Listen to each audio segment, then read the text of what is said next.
నిర్ణయ కాలము భూమి యొక్క పొలిమేరల్లోనే ఉండాలి. ఆ పొలిమేర దాటి వెళ్ళిందండి. బుద్ధిగా బైబిల్ పట్టుకొని దేవుని గురించి చెప్పవలసిన ఆ క్రైస్తవరాలు అక్కడికి ఎందుకు వెళ్ళిందండి? బుద్ధి అంత కదా. అందుకే ప్రియులారా, కన్ను మూయగానే ఇలాంటి వాళ్ళందరూ ఎక్కడికి వెళ్తారు? ఘోష చేయటానికి.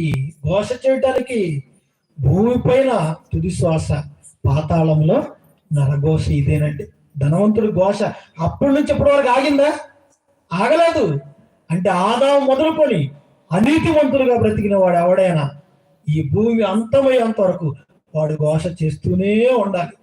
ఏమండి, అలాంటి విపత్కర పరిస్థితుల్లోకి వెళ్ళకుండా అంటే ఈ భూమి మీద ఉండగానే ఇదిగో నీ బ్రతికి ఎలా ఉందో ఒక్కసారి యోచించుకో. సుఖదినంలో సుఖంగా ఉండు. ఆపద వచ్చిందా ఆలోచించి ఎందుకు వచ్చింది అనేది అది ఆలోచిస్తే నీ జీవితం అర్థం అయిపోతుంది. అందుకే దేవుడు ఇంకా నీకు టైం ఇచ్చాడు, ఒకసారి ఆలోచించుకో. ఇదే నీకు చివరి రాత్రి అయితే ఏమండి అక్కడికి వెళ్ళి నరఘోష చేయాలి. ఆ ఘోషలోనికి వెళ్లకుండా ఉండాలంటే కష్టమైన, నిష్ఠూరమైన, నిందలైన, శ్రమలైన, ఉపద్రవాలైన, కరువైన, ఖడ్గమైన క్రీస్తు ప్రేమ నుంచి మనలను ఎడబాప నేరదన్నాడు పౌలు గారు. అలా బ్రతికి కన్ను మూసావా ఏమన్నా లాజర్లాగా నెమ్మది పొందే స్థలంలోకి వెళ్ళిపోతాం. కాబట్టి ప్రియులారా, ఎక్కడైనా మీ జీవితం ఏ పరిస్థితిలో ఉందో ఆలోచించుకోండి. ఒకవేళ దేవునికి ఇష్టంగా లేకపోతే ఎక్కడైనా దేవునికి ఇష్టంగా మలుచుకోండి. మీ తుది శ్వాస ఆగిపోయిన తర్వాత నెమ్మది పొందే పరిస్థితులకు వెళ్తారా, లేదా ధనవంతులా ఘోష చేసే పరిస్థితులకు వెళ్తారా? ఎక్కడ ఉండగానే ఆలోచించుకోండి. ఈ రాత్రి నిర్ణయం తీసుకొని ఏమండి సమాధానంగా ఇంటికి వెళ్ళండి.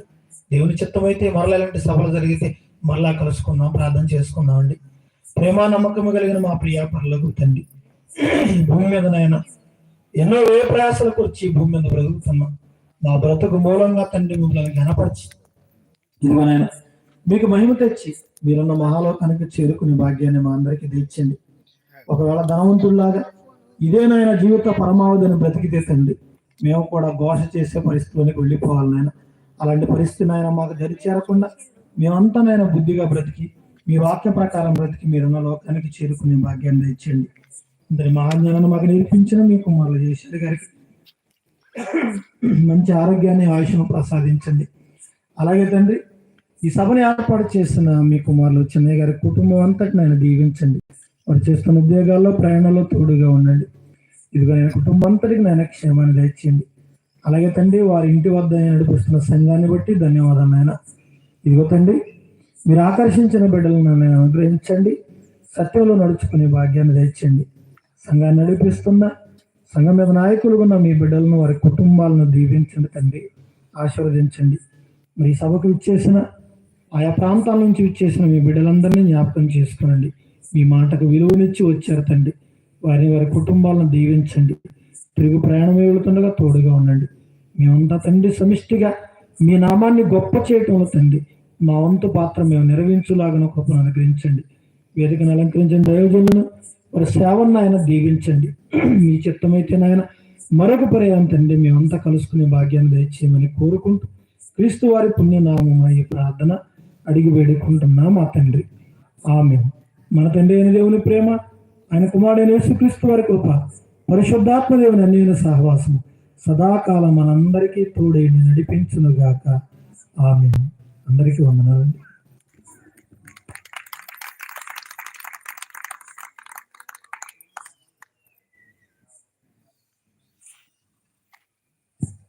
భూమిపై తుదిశ్వాస, పాతాళం నరఘోష అంశం మీద విలువైన మాటలు మాకు అందించారు.